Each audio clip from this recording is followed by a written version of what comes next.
The Elf on the Shelf. Consequences of touching. Hello, viewers. Today we're diving into the magical holiday world of the Elf on the Shelf. If you're new to this Christmas tradition, it revolves around a special scout elf sent by Santa to monitor children's behavior in the run-up to Christmas. But there's a rule that some children might find particularly challenging: do not touch the elf. So, what happens if a child touches the elf on the shelf? Let's find out. What is the Elf on the Shelf tradition? The Elf on the Shelf is a popular holiday tradition that started with a children's book published in 2005. The book tells a Christmas-themed story, where scout elves visit children's homes and keep an eye on their behavior to report back to Santa. The elves typically appear in a new location every morning, creating a fun hide-and-seek game for the kids.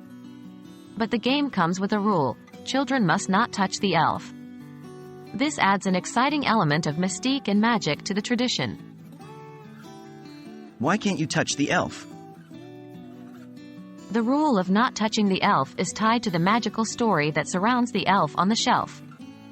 According to the story, the elf's magic might disappear if it's touched by human hands. And without its magic, the elf cannot fly back to the North Pole to report to Santa.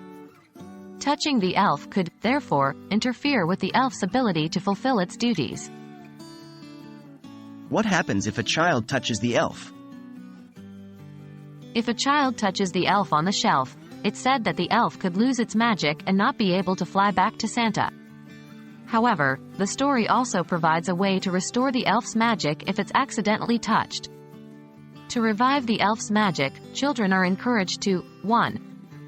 Write a letter of apology to Santa for touching the elf. 2. Sprinkle a little cinnamon near the elf.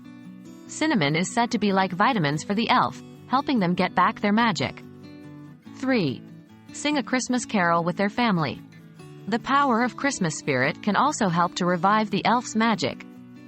While these are part of the official story, remember that the tradition can be adapted to suit each family's preferences and comfort levels. So, touching the elf on the shelf could potentially make it lose its magic, according to the tradition. But, as we've learned, there are also fun ways to bring back the magic. No matter how you choose to carry on the tradition, the goal is to foster a fun and engaging holiday spirit for your kids. We hope this video helps you navigate the magical world of the elf on the shelf. Happy holidays!